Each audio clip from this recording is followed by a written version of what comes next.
into a better season next year? Do you feel like, when you end the season on, can that bleed into the next year at all when you go on a high note with a win that last? Well, I'll say this. I believe that things happen for a reason, right, wrong, or indifferent, or what. And I just, when something like this happens, I believe it's going to be for the best. And it's up to Brad and I to make it for the best, and the guys that we know we're going to count on that are on this team. So that's how I view it, because as good as it felt to get that, and it's the last one, let's call it what it is. Pretty pissed all week, and it's a bad feeling. And now we're going into the playoffs, and you get to watch everybody else go while you're sitting at home, and it's frustrating. So that's what fuels you. We don't want to be doing that again next year. That's not where we want to be. You got to get in. All right, man. So we got the Chicago Kia Bears. We got that win, and I want to talk about one thing that game reflected to me, that it showed me, is that Dan Campbell still got the pulse in the locker room. Dan Campbell still has those guys believing, and obviously part of the getting up for the game was that Ben Johnson was the head coach, knowing what they did to Ben Johnson at the end of week 2. So I felt like they didn't want to go out there and get embarrassed. They smacked them in the mouth. Obviously some things that's been haunting the Lions all year continue to haunt the Lions. When we talked about the red zone, them not being able to run the ball effectively definitely correlates to their struggles in the red zone. Even without Sam Laporta, even without Tim Patrick. Running the ball is one of the easiest ways to be successful inside the red zone. And they just gonna try feeding the ball to Jahmyr Gibbs on short yardage situations until it works. And I feel like if you're gonna do that, why don't you go find a fullback? All right. So, but it showed that Dan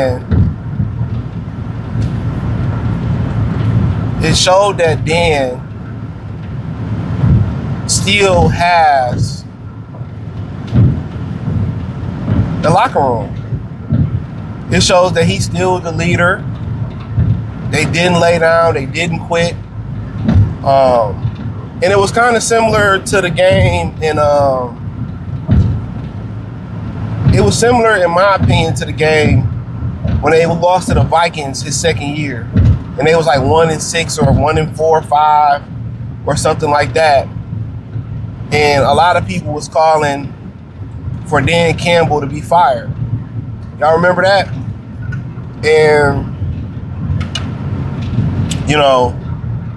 they was calling for him to be fired. And one thing I noticed, he didn't lose the locker room.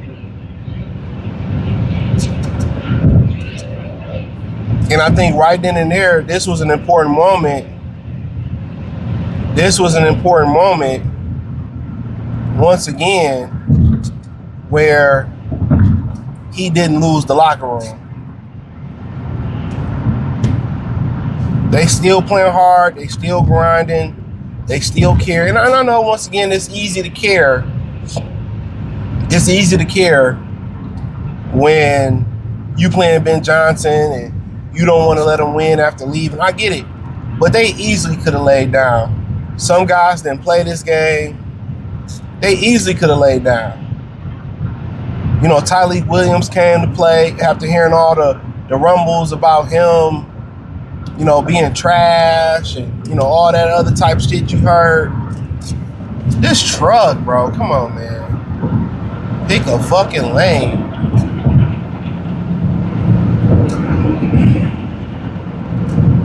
So they came out with juice.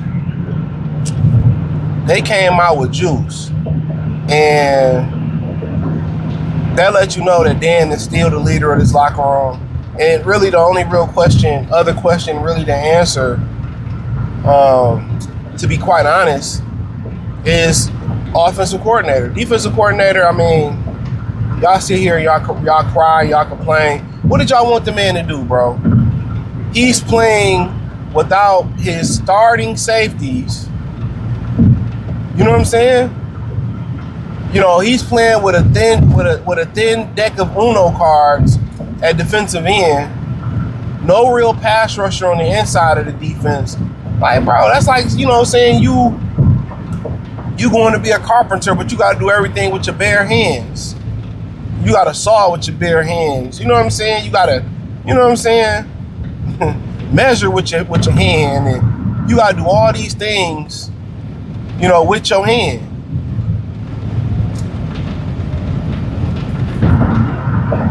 That's crazy. He didn't have any real tools to work with. I don't know what y'all expect. Y'all saying the same thing about Aaron Glenn. I'm like, dog, who is he playing with?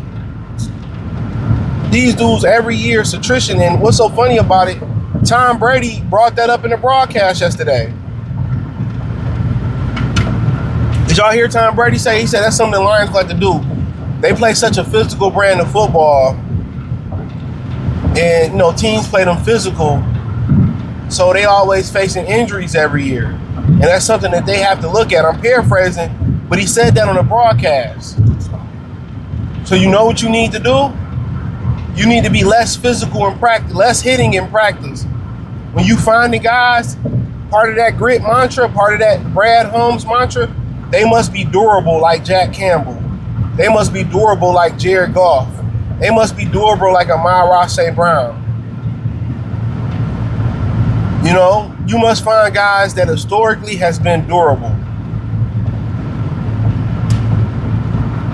That's what you want.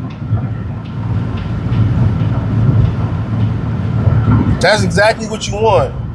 You want to pinpoint durability.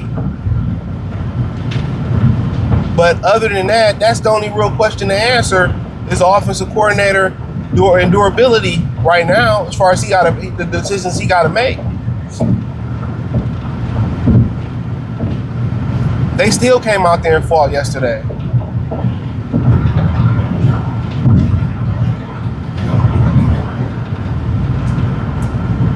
You know? And that's what you wanted to see.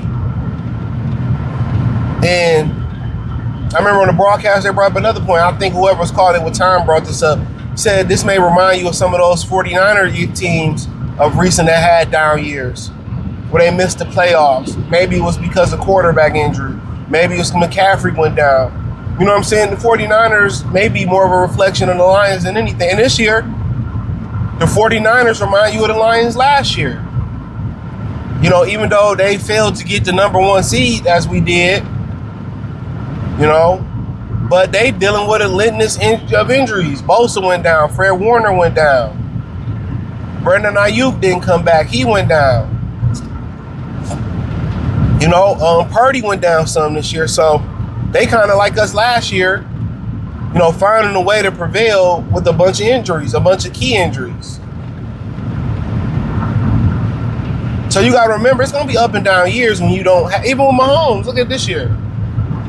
Even with before the injury, Kansas City was done. But sometimes, you know, Lamar Jackson done. Even though Buffalo, you know, they look like they having a down year.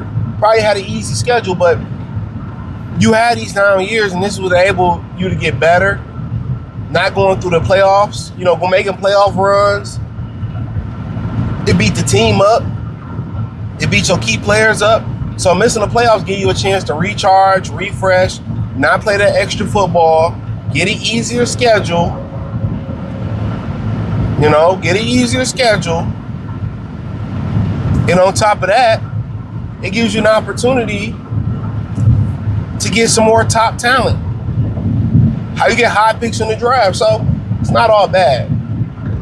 You know, but hey, thumbs up the video, share the video, subscribe to the channel, hit the link in the description. Follow me on X, Facebook, Kick, Twitch, Instagram, Spotify, Anchor, Cash App, Venmo, PayPal. I appreciate the love and support. Let me know what you girls and guys think in the comment section. Peace.